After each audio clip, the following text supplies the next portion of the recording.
all of the developers across the country who want to build in Crown Heights and Prospect Heights and Weeksville. So without further ado, let me get it together. Okay. I don't mind chatting for a minute. I just forwarded to the board office a great article that was on Cityland today on deed theft with lots of great pointers from the sheriff's office.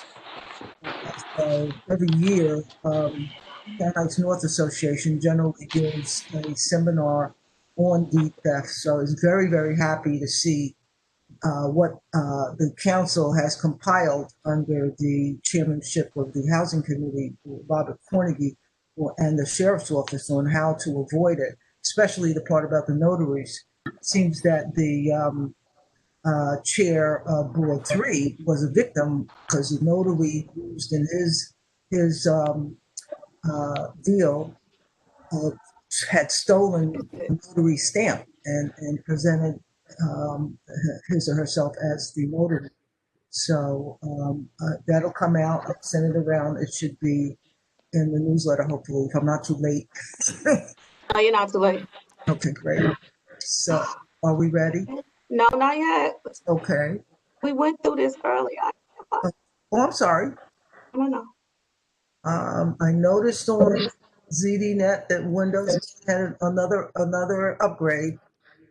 They skipped a couple of upgrades that I guess were published and went straight to a third or fourth round. So that should be interesting. Try to check periodically once or twice a week to make sure I have the latest version. These hackers are busy. They are out there trying to just get into everybody's network since everybody's working from home and they don't have professionals guarding the gate. Yeah, so this is everything that's going on. I don't know if you've all noticed, but we have asked our elected representatives and their staff to join our land use Google group. So we have an open conversation going. Just want to make that clear that we have Councilmember Cumbo, Councilmember Cornegie, and Councilmember Ampry Samuels in our Google with their selected representatives. Who's on tonight? Lucian Allen. I'm trying to see who else is with us so that we can share all of the headaches with our council members and work the issues together. I'm ready whenever you guys are. I'm trying to get it. I did a practice earlier. I'm trying to get it. Okay, let me see what I have here. I know I downloaded it.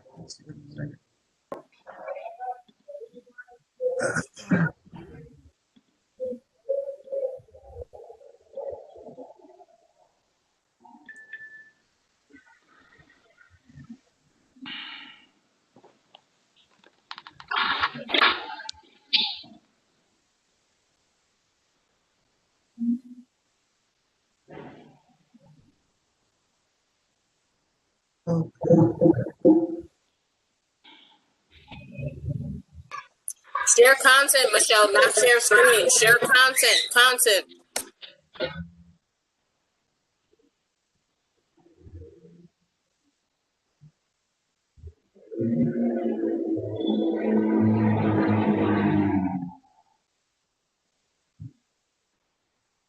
Okay, there you go.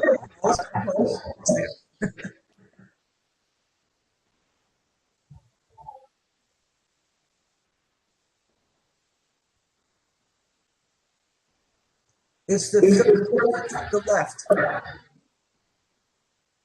On the top. I got an echo. Yeah, iteration. Okay. Okay, you're muted, Michelle. Unmute yourself. Still got an echo.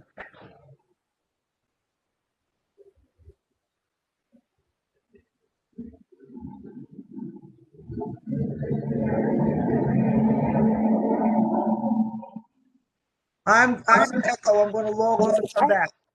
I think it might be possible that the reason we're getting an echo.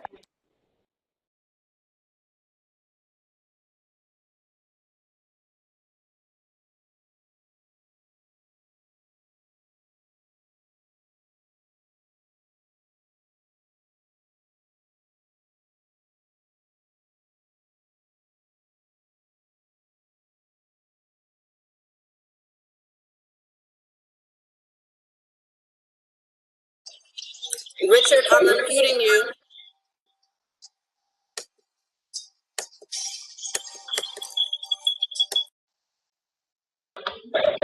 Am I good now?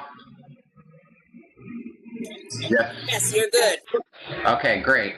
All right, so tonight we're going to focus on the generalities of ULURP, and then towards the latter part, we'll go into some projects that went before the board and what the borough president did to give you a range of ideas of what the board can do. So we'll go on to the next slide.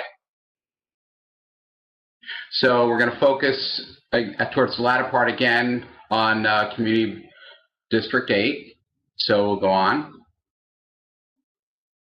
So we're going to go over what is the process, how does the process work, who are the players. Obviously, the board is a key player as part of this process, and then how the board can work to advance its agenda through its messaging, because some of your comments may be very direct in scope, but then other comments may be not something that can be delivered on the actual applications, but still is a form of messaging. Go on. So you can see where the board is in the context, pretty much northern, somewhat central Brooklyn, and we'll go on to the next one. And the land use, you see it's a lot of, I'm colorblind, we're going to say yellowish colors.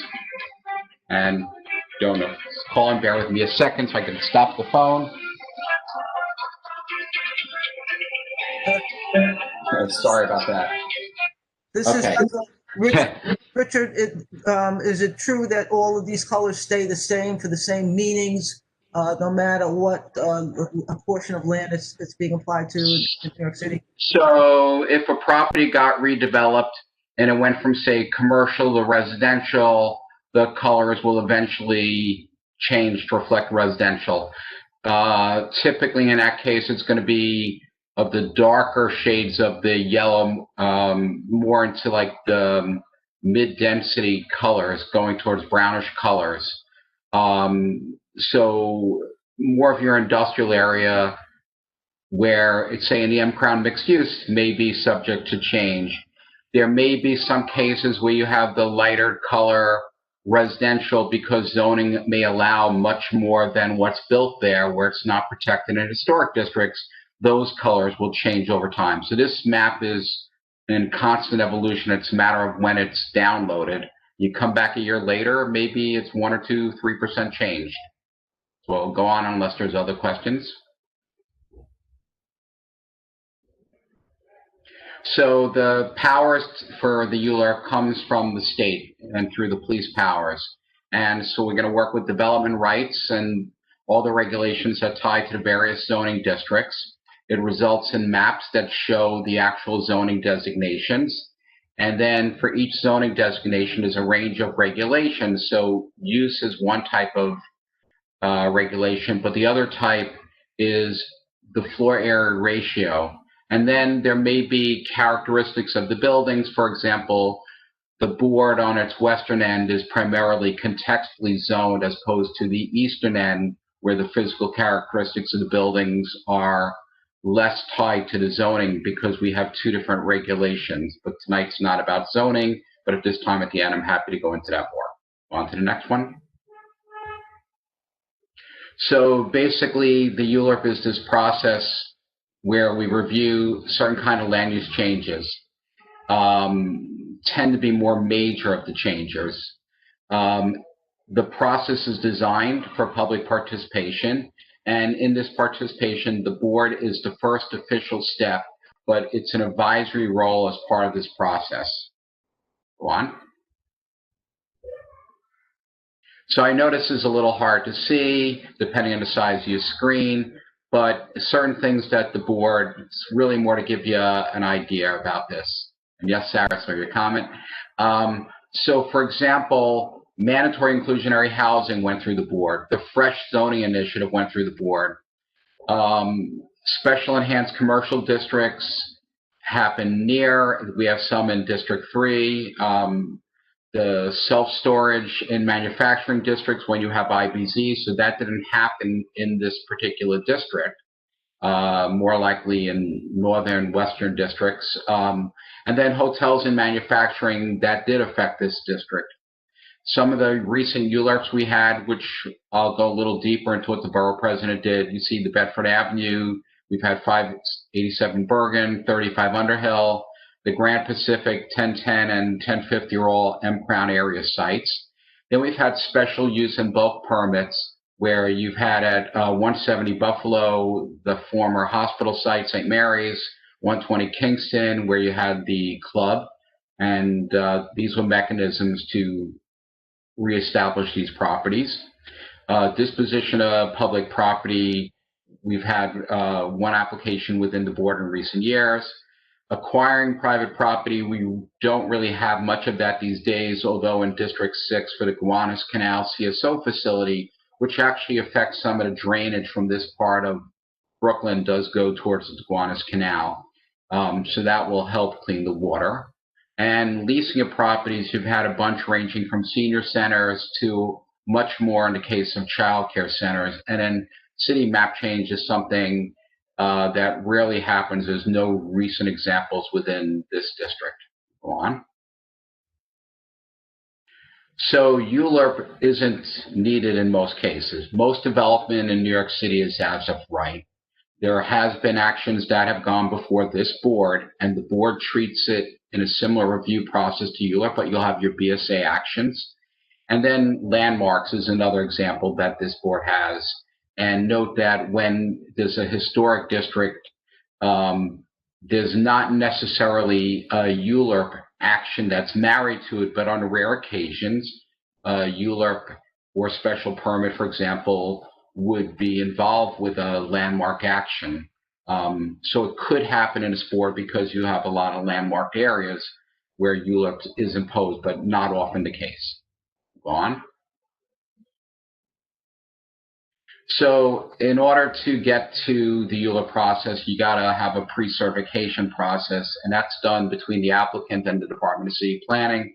Although you'll see now there's a web link on the city planning site, you could actually see applications that are in this dialogue process. You don't learn a whole lot about them, but you become aware of them. So the applicant needs an environmental document to go along with it. It tends to be an environmental assessment statement. When the ULURP application is submitted, it gets submitted with an environmental document. It gets screened to determine if it's an environmental impact statement. So typically city planning will be the screening agency, but there are exceptions to the rule. For example, the board has a couple of HPD properties. When they move forward, the environmental assessment will be coordinated internally by HPD. A few agencies do have that capacity. So the term qualified city agency, HPD, would be an example, but it could be other city agencies. And so based on a screening, we'll see if there's an environmental impact statement. If not, when the environmental assessment is finalized, with the ULURP being finalized, we can have certification to start a ULURP process. And that gets formally brought to the City Planning Commission to have it, the application presented, and based on that, it gets sent to the community board to start the process. Okay, we'll go on. So again, with the EIS, this happens only in a few cases. To the south of this board, 960 Franklin is something that's going to go before District 9. That's the one by the Botanical Gardens, very tall, a lot of units. So very substantial projects. The manufacturing removal of hotels did have a draft EIS as well. So in order to do an EIS, the public process happens a lot earlier than the ULURP process. a draft scope of work is required to be completed. And in order to do a draft scope of work, that's coordinated with the lead agency, typically city planning. But we all have an opportunity to review the work program. Like if they say they're going to study these intersections, but the community knows the neighborhood better, they'll suggest, well, you know, traffic really flows this way. You got to think of these other intersections. So that's the type of comment that scope might receive. Plus also alternatives could be suggested in that process. There's a range of ideas. I'm happy to go deeper at another time, workers' time towards the end. And then once the scope is finalized, the applicant can finish the environmental impact statement, although often they're working with that all along.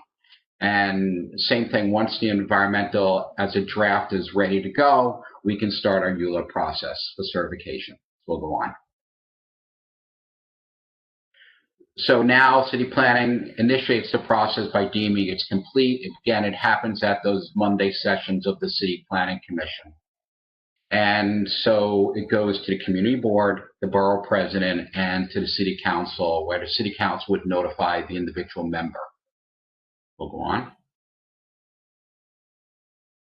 So community board has up to 60 days to act. Again, it's advisory. This is new situation because of the charter change. Sometimes you'll get an additional 15 to 30 days to help you not act in the summer. Doesn't mean you get a lot of time, having more time if you're not really able to have people around for input. It doesn't necessarily mean you get the full benefit of 60 days. And so now within the 60 days, the board has to hold its public hearing. The hearing could happen at a full board meeting, it could happen at a committee meeting, or it could happen at a special meeting. The board does not need to be consistent. When an item is really large, sometimes it may be taking too much time to happen at a committee meeting, so a special meeting sometimes works out really well. So being flexible makes the most sense. And again, the 60 days evolves if it happens where the board gets this new extension of time. So we'll go on. So in order to have a public hearing, you have to have public notice, but the board doesn't get really financial resources to do this. So it puts a notice in the city record. City planning now has a new mechanism that helps broadcast it. But boards really rely on having a good database for emails. That's the cheapest, most effective way to get the word out. Sometimes on localized items, boards are able to compel applicants. I've seen some boards require applicants to meet the same rules that the Board of Standards and Appeals requires, which is a 400-foot radius of property owners. So a few boards have actually got developers willing to adhere to that. To have a vote, the board must have a quorum. And so in order to pass a motion, you need a majority, which means if people abstain for technical counting purposes, it's the equivalent of a no vote. If the committee fails to act within 60 days, or if it waives its right, because the board, if it finds the application so nominal, it just doesn't want to bother, the application process move on to the next level. Actually voting is not the completion of the 60 days, it's submitting. So if the board feels that it wants the public process to have as many days as possible, it could vote, and let's say the board vote is on day 40, it could sit on the item for another 20 days to allow the public to actually get the full benefit of time. So more controversial items, that's sometimes a good policy to adopt. And we'll move on. So typically what I recommend is when you're having a public hearing or a committee meeting, you start with a presentation by the applicant. On a complex item, you may want to do this on an evening that's not the same evening as your public hearing. So typically what I think should happen after a presentation is committee members should ask questions. Then if there are board members present, they should be invited next to ask questions. And finally, members of the public. And the reason you would want to hear from members of the public, sometimes they think of things that board members didn't think of asking, but you want to make sure they're not using it as a forum to make statements, really to help get the applicant to respond, to help enlighten everybody. So again, the public hearing can happen, can be a subsequent date, can be right after this question and answer session. And then boards have different procedures, but typically 3 minutes for individuals to speak. Some boards want people to sign in advance. Some people, it's a fluid motion. And then after taking speakers, the board can now decide as a committee to decide to come up with a resolution. So some boards feel like they want to make a motion the same night they've had the hearing. But again, some nights it's more complicated. So the board committee may need to set additional time to reconvene as a group to talk over, to come up with a resolution. Sometimes it happens even right before a full board meeting. And so then at the full board, motion made, and the board can then vote. So we'll go on.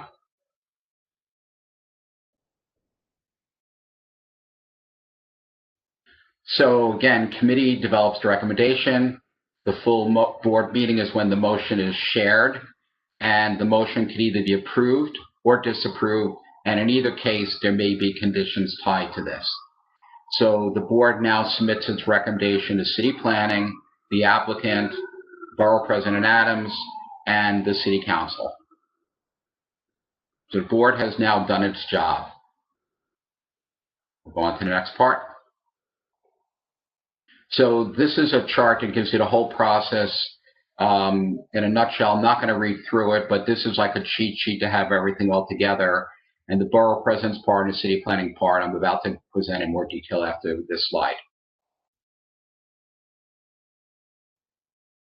So in Borough President Adams, he has 30 days following the board's submission.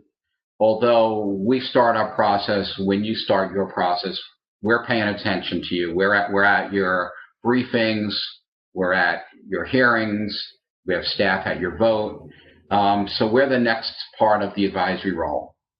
And while not required, Borough President Adams has continued the tradition of borough presidents holding public hearings.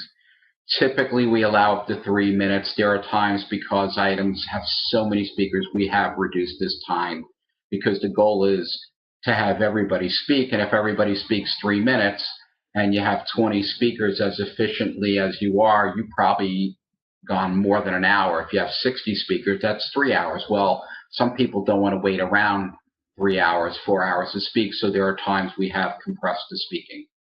And then based on the public hearing, not that night, but typically within the 30 days, although there are times we've gone beyond 30 days. Just like the board, we can approve, we approve with conditions, disapprove or disapprove with conditions. We'll go on. So the ULURP process, this is actually a project we had in District 9. We're now virtual, so it won't look like that for a while. And we'll move on. And, you know, we have presenters and then speakers.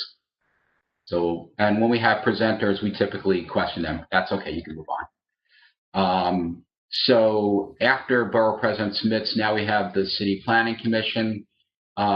They got briefed before it went to the Community Board.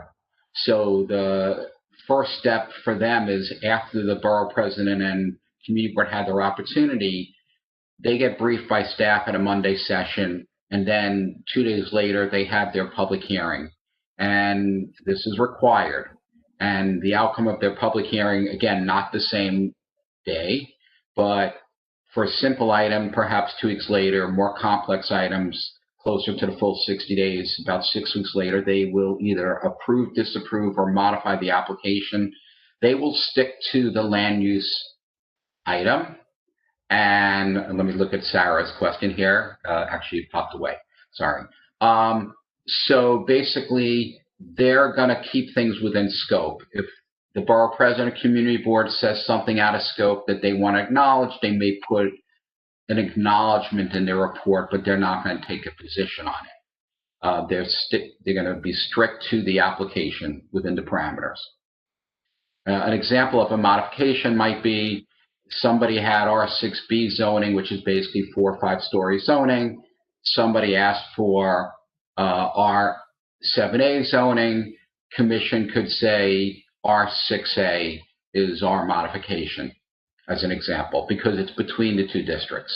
We'll go on. So the commission, just to know who they are, 13 members, 7 are from the mayor. So 7's already a majority.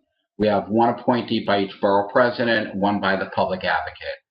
The mayor appoints the chair, who also is the director of the Department of City Planning. The chair serves at the mayor's pleasure, right? So they're not guaranteed any time frame. Can't be a renegade per se. The 12 others have 5-year terms, but they're staggered, so every year there's a change of a couple of commissioners, or they're reappointed for another 5-year term.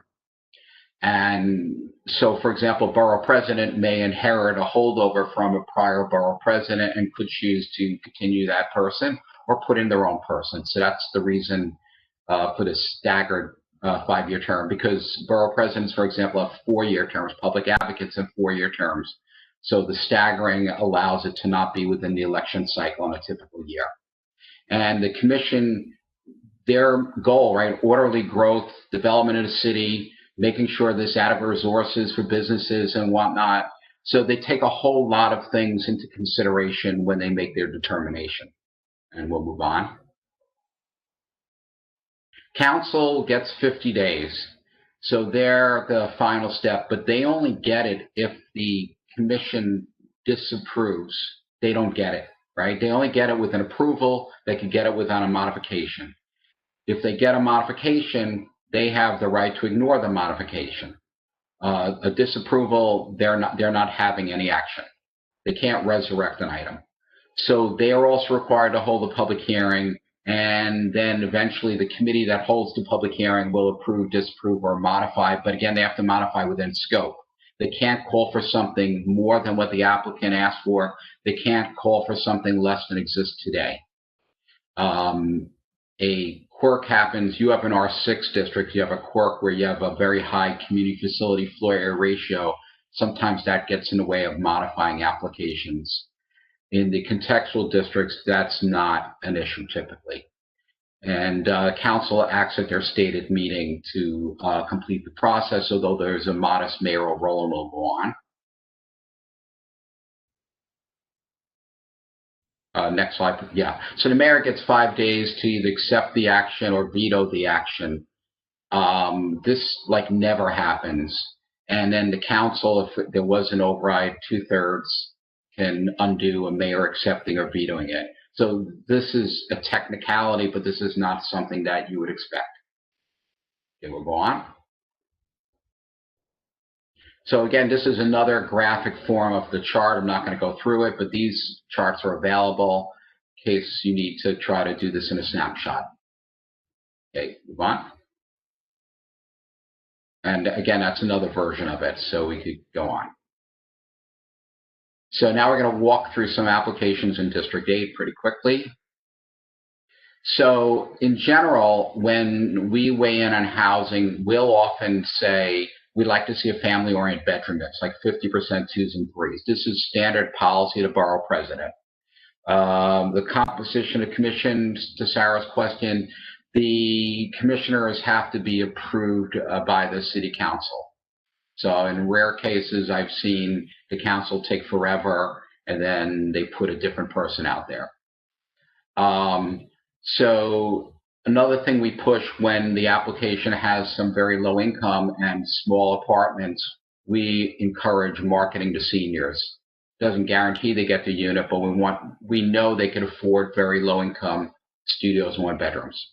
We're also trying to push accommodation of formerly homeless. We'd like to see, for the affordable housing, a locally based housing agency involved with the outreach to help market locally to make sure the community takes best advantage of the local preference. When a property has a corner, we'd like to see curb extensions to shorten the crossing of the street. We always like to see the sidewalk perimeter have rain gardens to absorb the groundwater, the street water. So street water, instead of running to the nearest gutter, it's a chance to slowly get detained and feed some nice plantings. And then we push, although the council now has green roofs as part of their recommendation, solar, we also push for that. And blue roofs are when you integrate water, which can be done with green roofs. And for low budget projects, at least do a white roof. Passive house construction principles we push for, and on taller buildings, even wind turbines. So, okay, so moving forward, and then locally based contracting. So Bedford Avenue, here is that image. The right hand was being built, I believe by now, on their parking lot.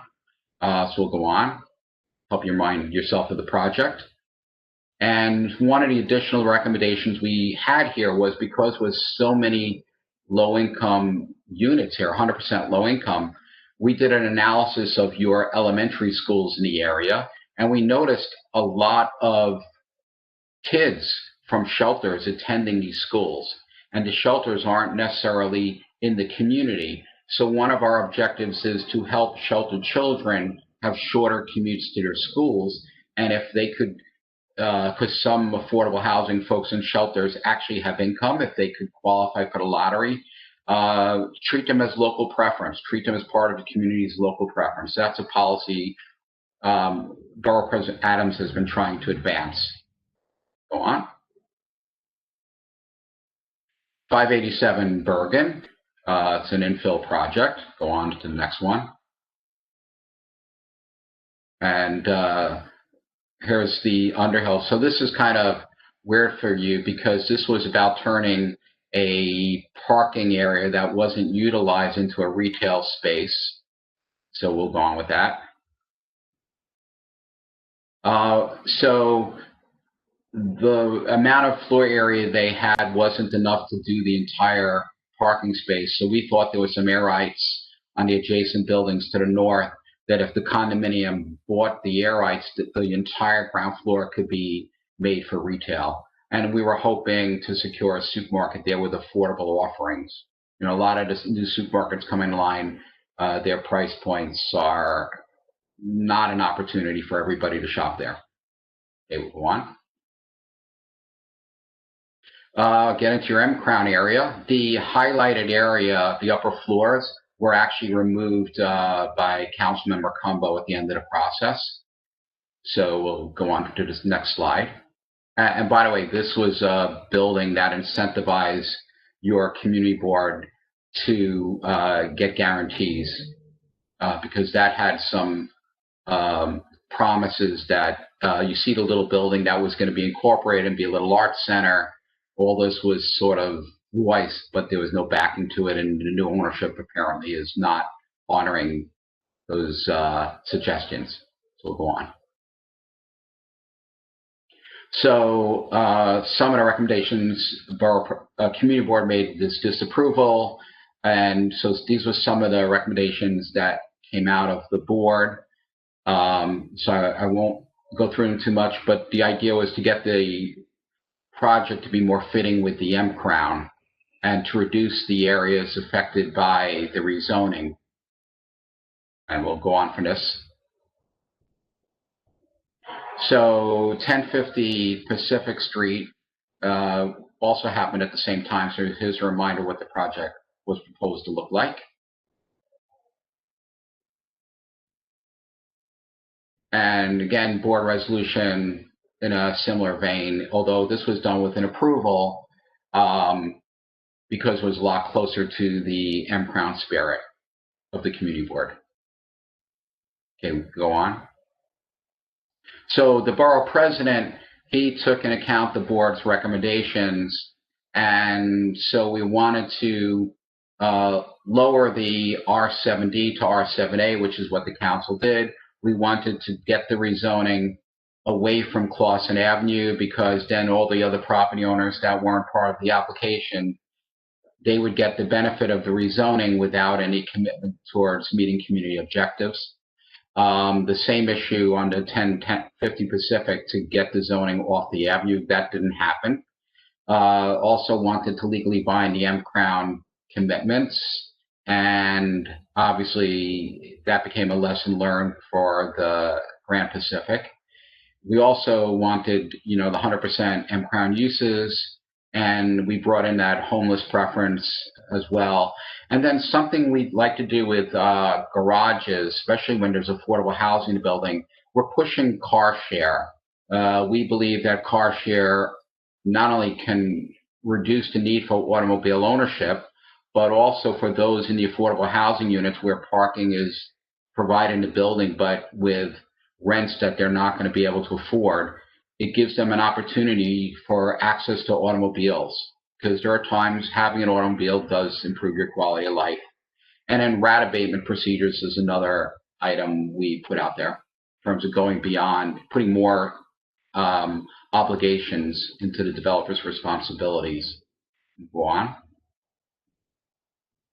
Here's your brand project. So to Sarah's question, the zoning aspects happen occasionally because that's within scope. But beyond them, the other things, it's either getting, I'll call it a gentleman's commitment. I know the phrase gentleman's commitment is getting a little dated.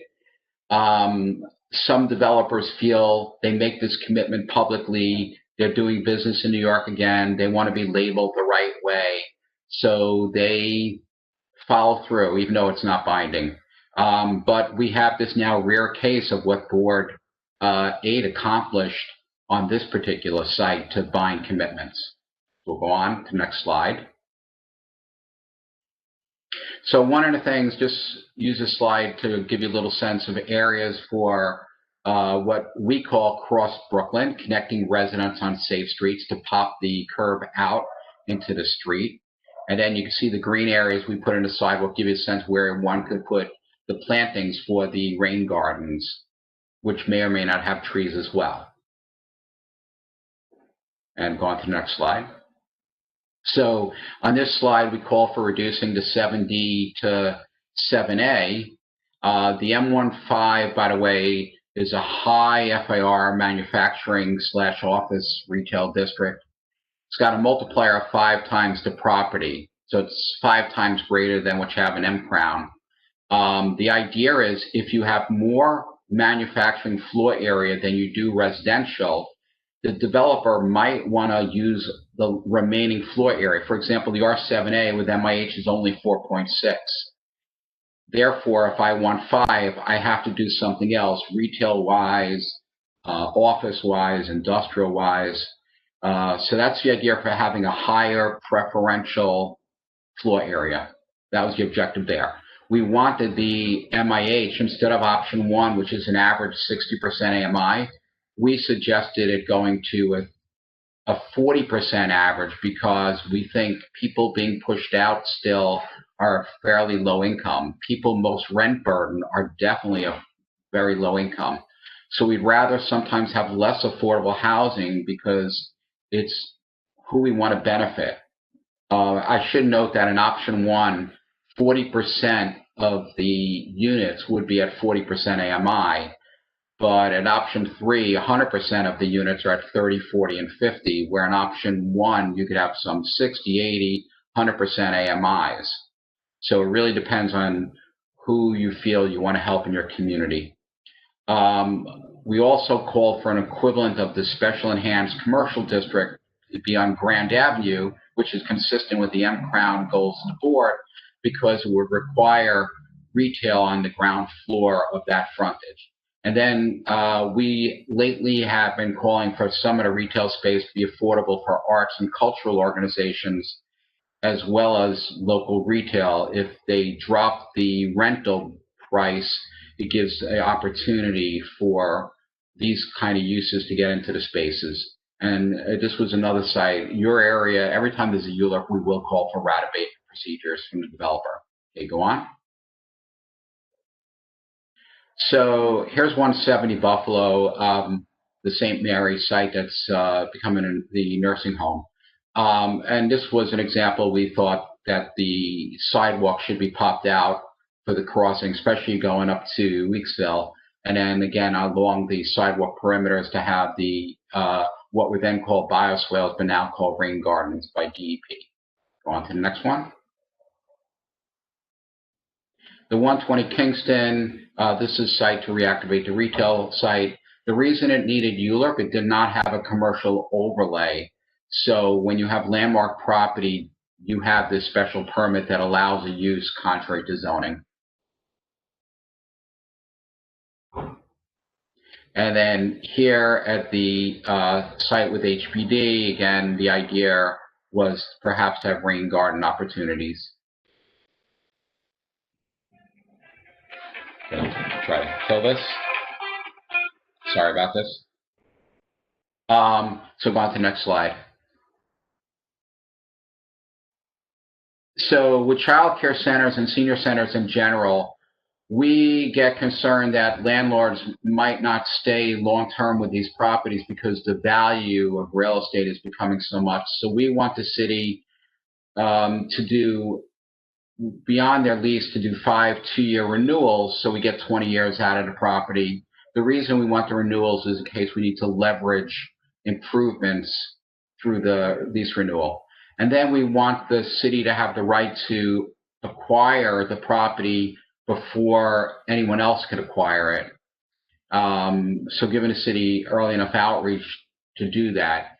And we push some of these sites, the sidewalk extensions, Vision Zero-like improvements, street tree plantings, rain gardens. You know, if there's already a tree, sometimes it's an enhanced tree pit, so we widen the tree pit. And then landlords, when there's space on the walls, sometimes we've actually pushed for murals. And then with city agencies, you know, coordination again to make these tree pits and sidewalk extension, all those things happen. We've also had calls for benches. We think by senior centers and child care centers, sometimes it's appropriate to have a bench. You know, people may congregate outside. So with these curb improvements, typically you're not going to get in the budget to do an actual concrete sidewalk. So there's painted extensions that are done very low cost by DOT, and they put these plastic bollards in. And then if there's no local organizations, let me see, the city advanced opportunity purchase, this the full question, sorry. So I'll ask the board office to read these questions at the end, and we're getting close to the end. So there's local arts organizations. We don't have that. The city actually has a group through the city's public color initiative to come in and do murals. And it's actually a nice educational piece.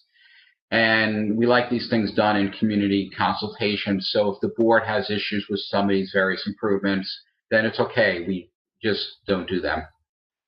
Okay, we'll go on to the next one. So here's some of your senior center. You can see why we wanted public housing folks walking across to the senior center. I think it's a good idea to make it safer for them to cross. Next one. Here you can see the Crown Heights site, the building's set back. It's kind of a very atypical situation. Okay, here at the Crown Heights 16, you see ideas for maybe doing a mural, and then also opportunities for swell, maybe seating opportunities, again, to activate the space. And again, we saw this one, chance for rain gardens along the street, perhaps planting of a tree along there. The idea is to get it incorporated into the lease negotiations with the landlord. And here was an opportunity we thought could do some mural project on the Sterling Place.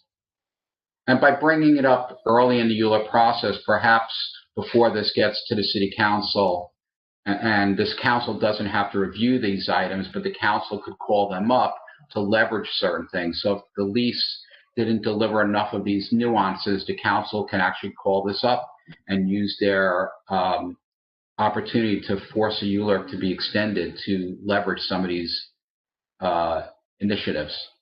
On to the next. We got through it. So I guess the board office can read the chat and we'll take questions. Dr. Lazar, you are up. You had 7 great questions. Model citizen. I'm just a total teacher and student as well. Yeah, so it's a lot of questions, but let's see. Okay, so the first one, when ULURP is started by a city agency or group, I believe I've heard that the EIS is done by a private company and not by there aren't people in DCP doing these sorts of things, right? Actually, city planning has staff that works on this. When it's a private application, first of all, the application is done by the applicant. So they're hiring environmental consultants. City planning's role, along with their sister agencies, is to review this. So landmarks may look to see if there's something that kicks in on their end. Sometimes it's a ancient burial ground, go back to indigenous folks, right? DOT is going to look at certain traffic implications, although city planning does have a transportation unit, so they may collaborate. So it really depends. DEP is going to weigh in on air quality issues. They're going to weigh in on noise quality. So the city planning staff may be doing more of a coordinating role to make sure they're receiving comments from the various agencies. And until they're happy with the responses, the draft is not deemed draft. When it goes to the agency, it's called a preliminary draft. I had reviewed them when I worked for city planning 30 years ago, right? So none of us get to see the preliminary draft. We're all guided by the draft scope and the final scope, although a lot of times the final scope's not released until just before the draft is completed. So when city planning is the applicant, like hopefully they'll be with M-Crown, they're going to need certain stuff to be hired. They're going to bring in consultants to add to their capacity where they can't do things internally. So it's a collaboration to city planning getting work done by their consultants that they're responsible for to review, and they'll have their consultants modify where things don't seem to line up properly. So city planning, and again, if HPD is the lead agency, they're responsible for the same task. There are certain situations where the mayor's office of environmental coordination is the lead agency. That happens as well. Yeah. I was also wondering, I imagine that this is maybe available online, but is there a list of the various things that go into an EIS? I mean, some of it seems kind of obvious, like if it was a former chemical plant or something, or if there's a transportation issue, right? There's 19 categories, I believe, maybe 20, right? So it won't be anywhere in the presentation tonight, but if you were to go to the city planning website, you would see. And if you want to look at a typical application, you go in the applicant section of their website, and then you click on the environmental, and then there's another part where you could see all the live projects that have either triggered an EIS, so you'll get to see a draft scope, and you'll see the screening, and you can see the categories. So sometimes you only need to study 7 categories. It's a modest project. Some you'll need to do the whole gamut. Okay. Okay, another question that I had that's still about where this, oh shoot, where did things, oh, sorry, it bopped around in the chat.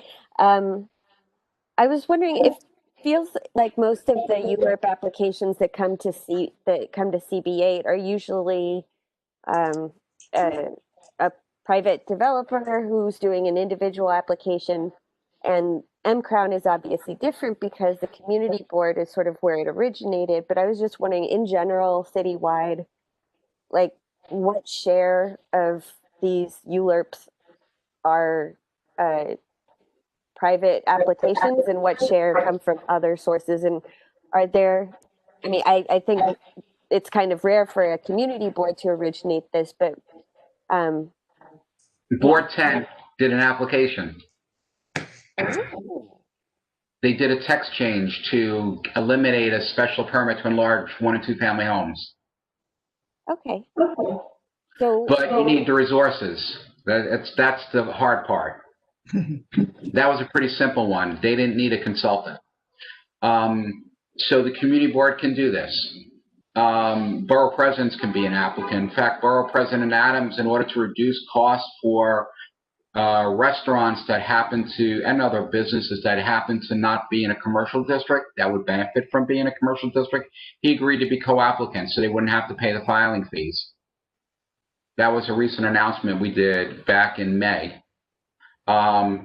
So yeah, you could be the applicant, but you actually had a lot of, if you go back into that presentation and look at the list, and there's one of the slides that I have all your applicants and applications in the beginning, right? And these are only under Borough President Adams' time, the other direction, I believe. So if you look at all those child care applications, we skipped over anything. The child care leases, the senior leases, those are government, right? The text changes typically are government. HBD on the city-owned property, so you have the one city-owned property down, right? And you'll have another one maybe 2 years from now as the Dean Bergen plays out, right? So you see these here, right? If you count them up, right, a lot of them happen to be public. You know, depends where, you know, but again, you don't think much about these lease ones. You know, they're not as dynamic in the scheme of how they affect the community. So most of the big zoning changes, the volume probably is private sector, although geographic area, the city affects more blocks typically. Under this administration, there's only been, I think, 6 that have gone through, or 7. I'm not sure what number Gowanus would be, but it's a lot of blocks when you add them up. So it's probably more blocks cumulatively than the private applications. and okay, more. Oh, I think you answered the question about the council and the composition of the CPC. Right. I wish I knew this already. I feel like I should know this already, but does the CPC govern DCP in other ways? No. So city planning is the support staff of the commission, right? But the CPC as a body doesn't tell city planning what to do. So it just so happens that New York City probably is very different from other cities where the chair of the commission happens to be the director of the department. So they're very connected in that respect. And I would say in a certain respect that the chair, not as much as BSA, but there's a sense of the chair is not hijacked. You don't see commissioners ganging up on the chair. You won't see votes like that. So I think the chair is an important position, and it's probably has a lot of that importance because they're also the director of the department. People may give you different perspectives on that. Wait, where? Okay, my next question. Yeah, and I guess this is more of a question that has to do, you know, I guess you'd be able to say from your personal experience, you know, the community board and borough president, they make recommendations in their advisory role. And I guess I'm wondering how often the final decision ends up deviating from what, you know, I imagine that, you know, the situations where something gets approved that either that maybe the community board and the borough president objected to, that would attract more attention because it would be more controversial, but I was wondering, just over the whole spectrum, how often, I mean, how rare is that? And also with the other more incremental modifications, how often do they usually get incorporated? I couldn't give you stats on that, but I would say that a lot of recommendations coming out of community boards and borough presidents are not what happens at the commission and the council. But obviously, based on what you're seeing in M Crown, it does happen. You know, you've had modifications done on 2 of the M Crown projects. So, and sometimes that happens both at the council and the commission, which is, so it does happen. It depends. On some very large rezonings, the community, the city planning community-wide rezonings, you might see pieces of the map change. Like I remember Viperito and East Harlem got a bunch of areas where she decided not to go as high. She dropped it down maybe a district or so in certain places as part of the outcome. So it does happen, but I wouldn't say it happens a substantial amount of the time. Okay. No, I'm glad you were able to share some realism on that. Okay, and then my last question, I was very interested in what you were saying about how the borough president can recommend that something be built in to the process about giving the city the opportunity to purchase a property when it's something's in the borough's interest, like a senior center. But I was wondering, is that something that can get added to a ULURP or that is frequent, or is that more of a state law issue like TOPA? So tenant opportunity to purchase. Yeah, we're taking advantage of a contract, and Ethel could add in as she wants, but there's a contract between a landlord and, in this case, it's DCAS acting on behalf on the appropriate agency, Children's Services or Department of Aging, to occupy a building, right? We get to occupy it as a city, they get revenue. So in the context of that lease, because it is a contract, encouraging that contract to have additional clauses. And so if we can get the clause of a right of first refusal when the property does go up for sale, we think that's an important outcome. You know, we can't force it into the lease negotiation, but if the city doesn't do it and now the council has the right to call it up, you know, the balancing act is that, well, we can't afford a blunder here because we do need the lease. You know, we don't want the landlord to say, well, your lease is already expired and now we lose the facilities. But so it's a delicate balance how to try to leverage getting something into a contract. Okay, so there isn't like a general rule about how this works. It's more of figuring out what's possible in the case of each application. Yeah, well, another example in the HPD ULURP that the board reviewed.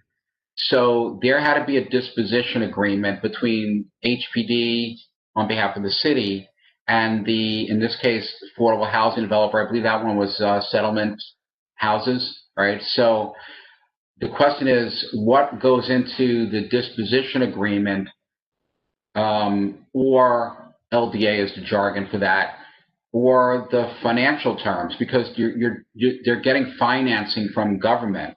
So can stipulations be added to that? Because these are legally binding.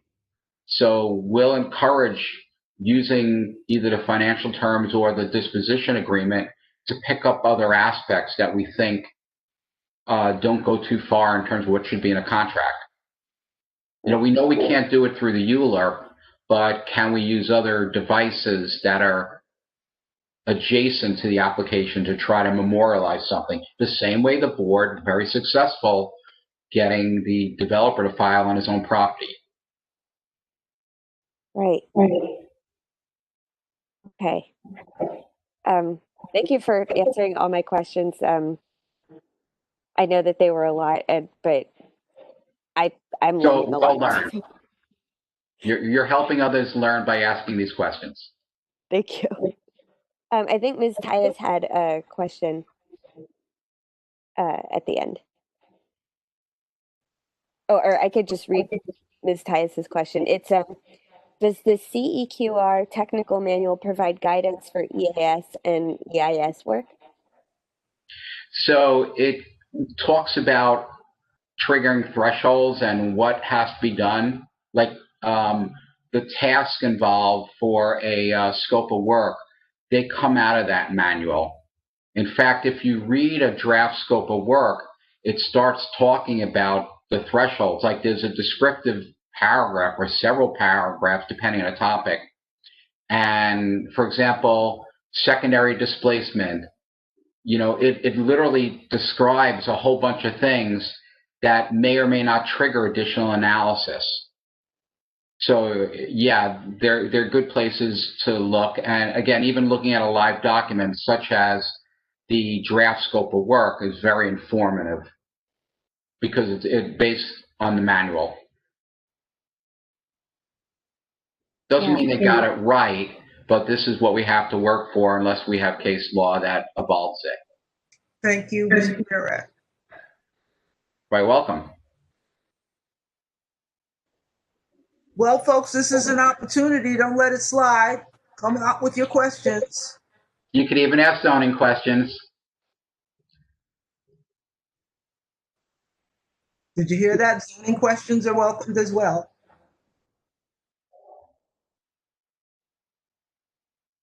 Or M-Crown questions.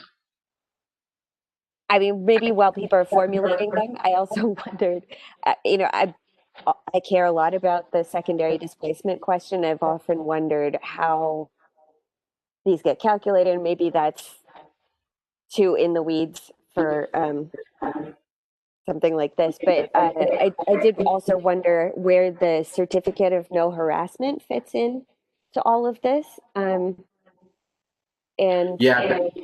Yeah, just anything you all can say about secondary displacement and how that fits into this too.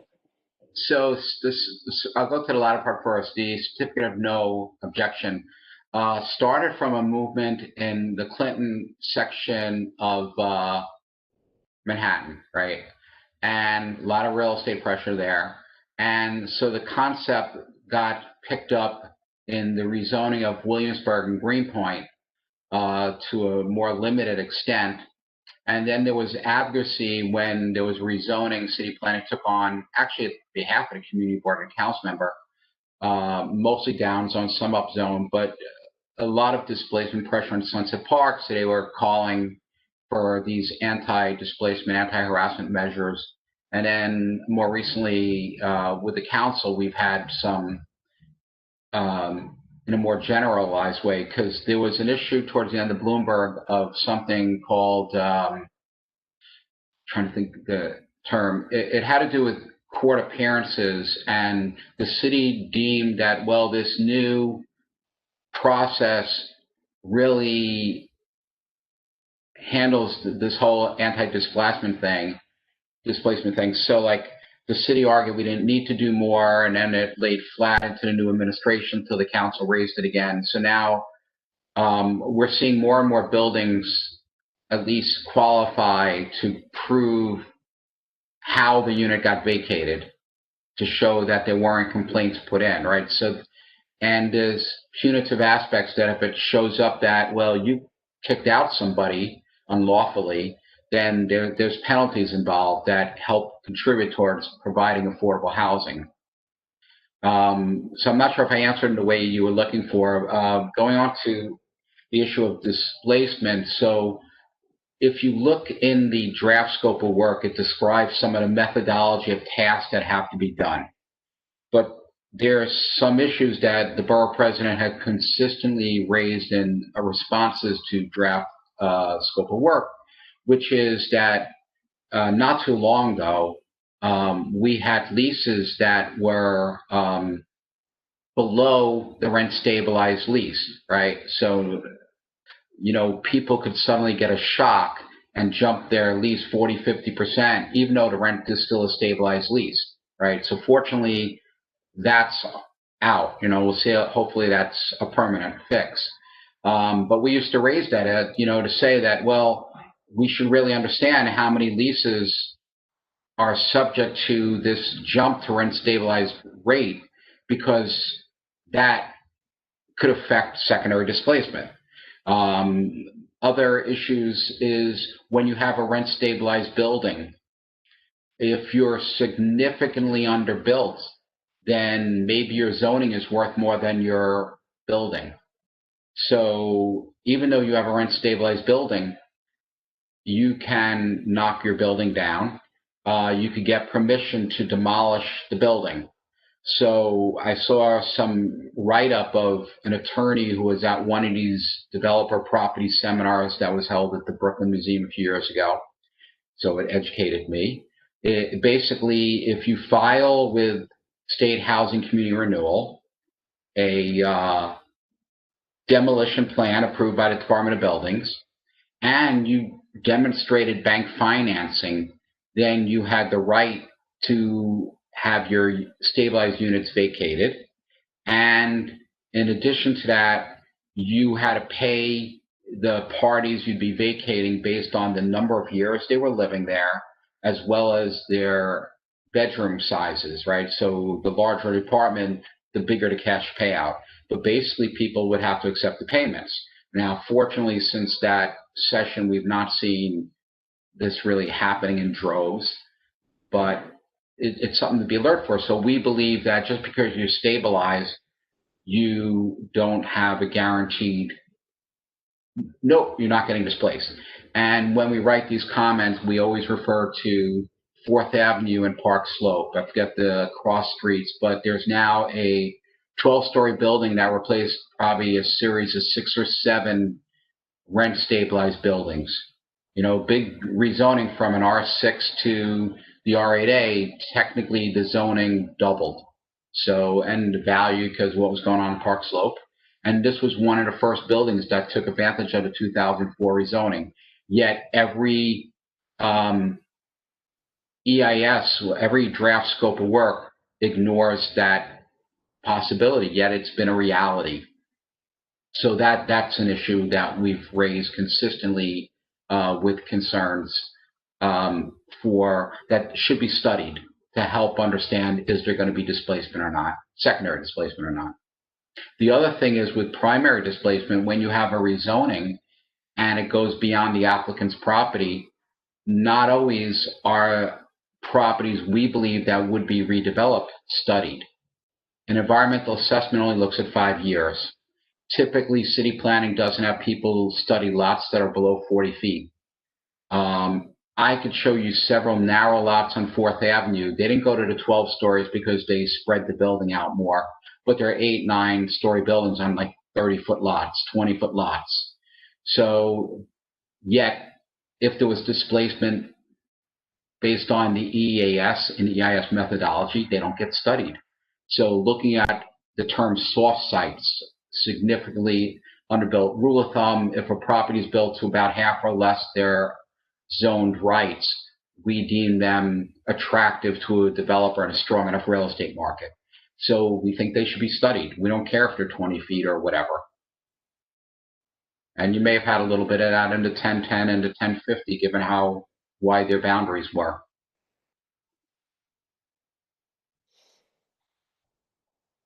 Yeah, thank you.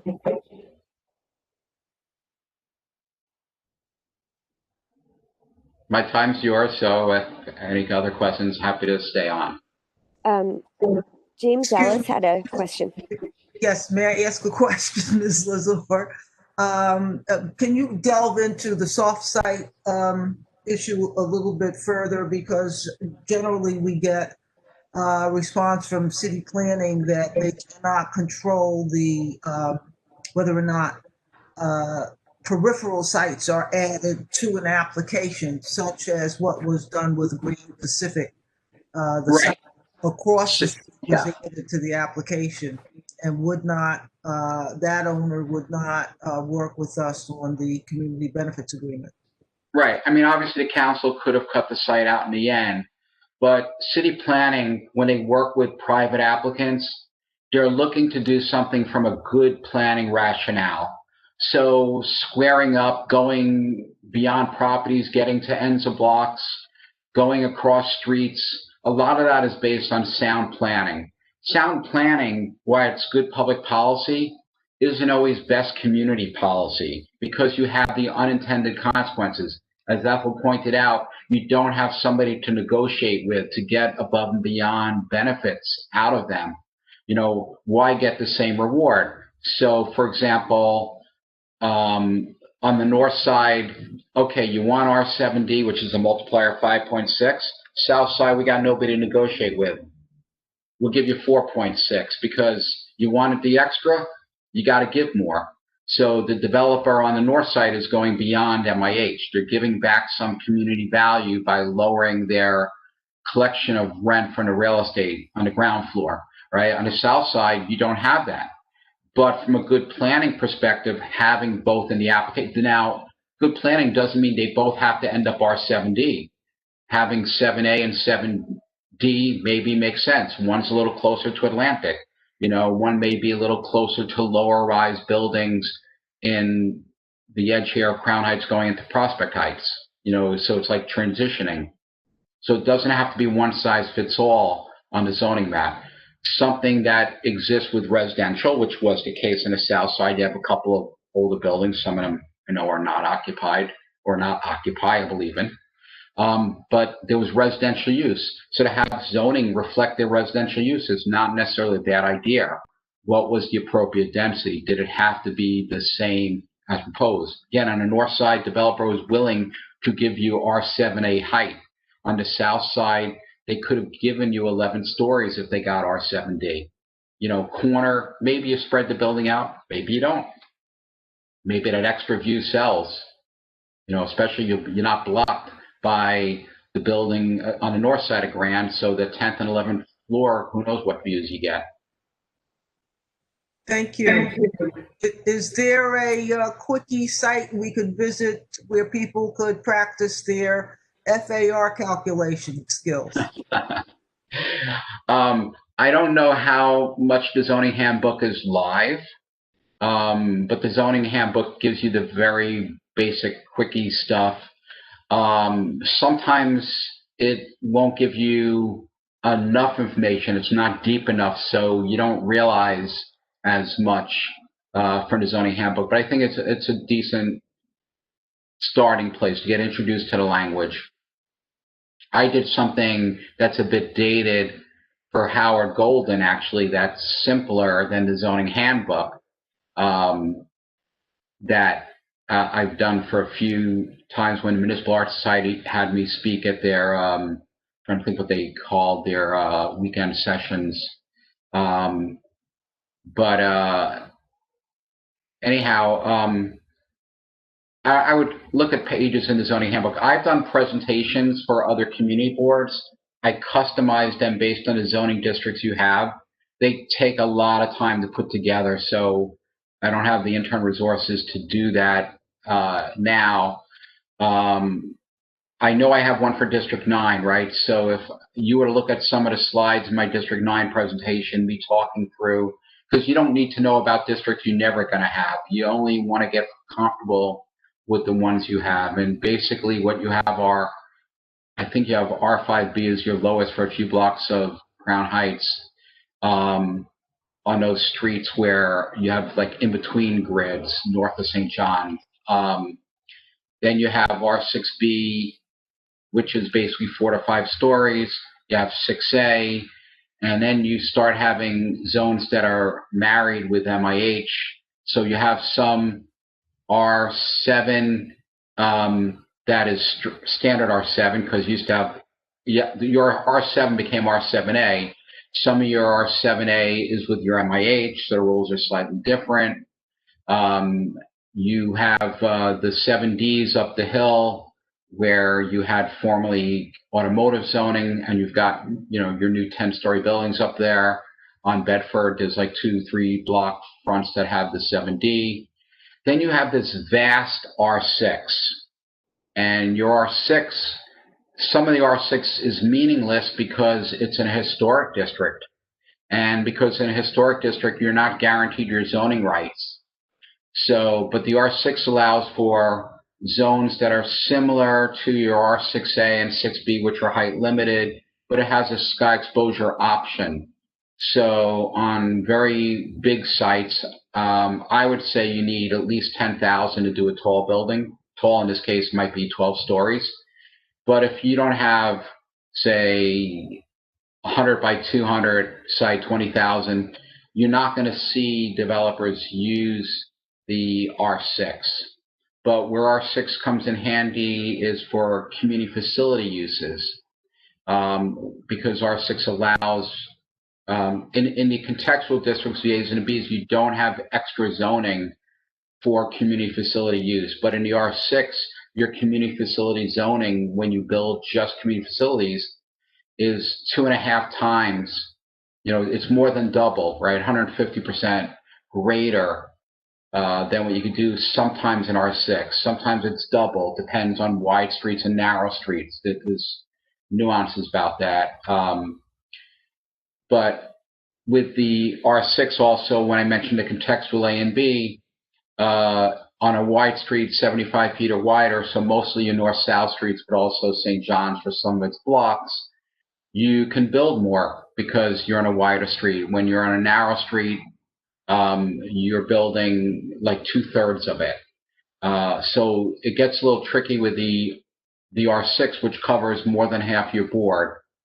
Your M districts and your C8 districts, which tend to be along Atlantic, have sky exposure planes. So sky exposure planes are good for hotels, which can't be done in your M's anymore, but can be in your C8s. Examples of hotels that you can look at that have some height: 8-story buildings. If you go into Gowanus, the Holiday Inn Express is something that could happen. And you do actually have the Best Western Arena has a little bit of height, could have been higher, but they chose to spread the building out. So those are examples of sky exposure plane buildings that could happen in some of your zoning districts. The thing about R6, you want to build tall, you can't cover. If you build 12 stories in R6, you can't even cover 20% of the lot. So if I do a 10,000 square foot lot, my building is less than 2,000 square feet. I put an elevator there, I put fire stairs there, I hardly got room for apartments. So you can understand why lots really need to be bigger to be a threat of height. Thank you. I want to say one more thing about soft sites. It's not just the city planning studies. When you got rezoned and in your vast R6, there's a lot of properties. I see Robert Puka sends most of the articles with the building permit here and there, right? These are happening because you have soft sites. So you don't need a rezoning study. You have remaining soft sites that were identified by city planning in your rezoning at Crown Heights West, but you have sites they didn't even identify that are soft. And then in your R6, you have vast areas. You go up and down the streets, you see a lot of blocks of 2- and 3-story buildings. Now you're seeing them infill with a 5-story building fitting in on a narrow street. They're happening because they're as of right. So you've had a bunch of development, and typically those 5 stories are not in your historic district. The market has found you, developers have found you. Maybe it's slowing a little bit on COVID investments, but the trend will continue. That's depressing. Thank you. Okay, folks, any more questions? Mr. Ellis has a question. Oh, sure. Thanks. Hi, Mr. Barrack. I just wanted a quick review. Can you just explain? I know this was really focused on ULURP and some zoning stuff, but how does this differ from BSA applications that the committee and the board would hear? So the process the board has, and let's go beyond BSA. It's same for landmarks. The board goes through the same process. The big advantage you have with BSA and with landmarks, you have the notification radius, right? So on BSA, the property owns within 400 feet. The problem for you is that process doesn't kick in during your process. It happens so people get to be aware of the process before the BSA acts. So some boards will say to, hey, applicant, I need you to do that for me now so that the community board can benefit from hearing as much of the public as possible. The other thing about BSA, you have the 5 findings, and you have 2 types of BSA application. You have your variances with the findings. You have special permits that can be used in bulk. Health clubs, physical fitness centers, right? They need to go to BSA. That's an example boards are seeing more of. So with the findings, it's going to be really hard for a board to argue financial challenges. Where the board is best to inform the BSA is in the context of neighborhood character. I think focusing on neighborhood character is the best, to try to argue, well, whether the lot's configuration is or isn't, the board itself is well informed to make a determination on lot shape in terms of being a burden, or soil conditions being a burden, or hazardous conditions being a cost burden. But neighborhood character is where the board can lend its best voice, especially the board members who live closest to the particular BSA items.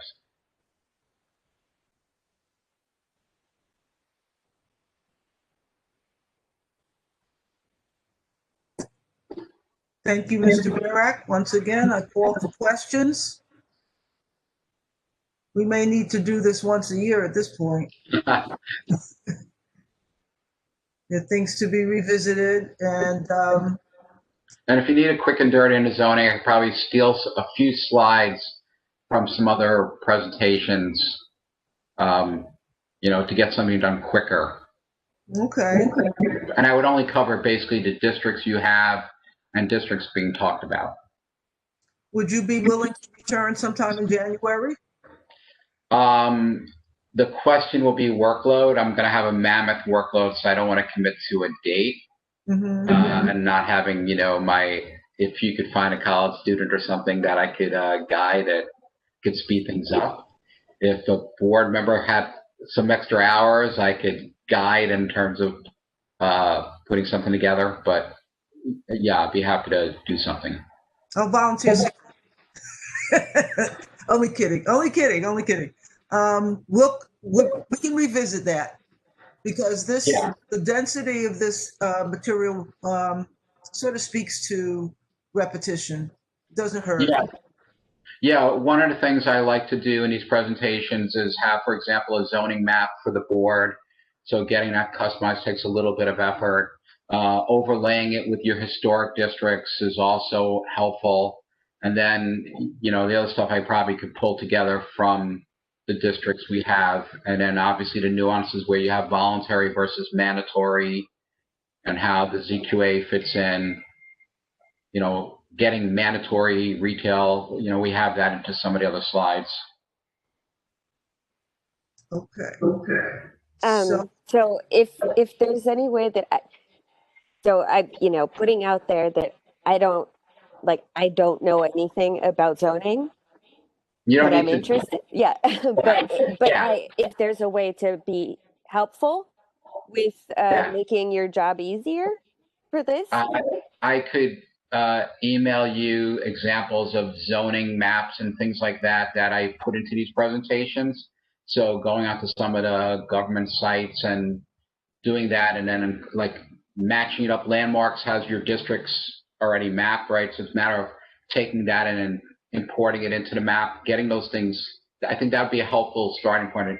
Without seeing the districts, it's a little hard, because people live in certain zoning districts, and the presentation, you shouldn't necessarily know zoning for the whole board. You really want to know the blocks you're most immersed in within the board. So if you don't live anywhere near the R6, you could listen a little lighter, right? So, it's really, do I understand what could happen in my block as a starting point? before you being shocked that this happened. You know, so now you understand, did you get downzoned enough? If you go back to my prior administration and you look at our very long recommendation report, we thought it could have been tighter, your zoning. You know, we didn't think you had the best outcome in terms of the unintended soft side effect, for example, which will now march on. You know, if you look at all the sites that have developed in your board since that zoning was adopted, and then that's only 6, not quite 7 years yet, right? Very close to 7 years. And you look at how many sites got developed. Number one, how many of them were even listed as soft sites in the environmental document city planning put together? How many of them were not listed because they were small sites, so they didn't look at small sites? You know, so I think that would be an interesting map to put together for part of presentation to help you understand the impact. You know, those things can be put together, just I don't have the time for that. It's easy for me to paste from other files. You know, that's why I made a chunk of the first half of your ULURP presentation was pretty much pasted from something I did for District 9 most recently. The back half of the presentation, it came a little bit from briefings we did for the borough president, so there wasn't a whole lot of writing to do. So this was done pretty quick, actually, given when Ethel gave me this request. Yeah, feel free to email me, and I will try to help in any way possible.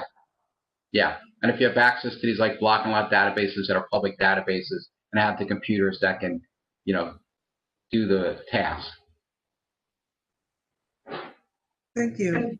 Thank you very much.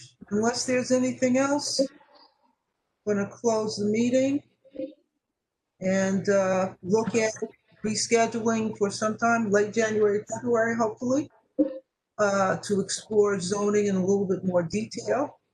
And we'll stay tuned for Dr. Lazar's research.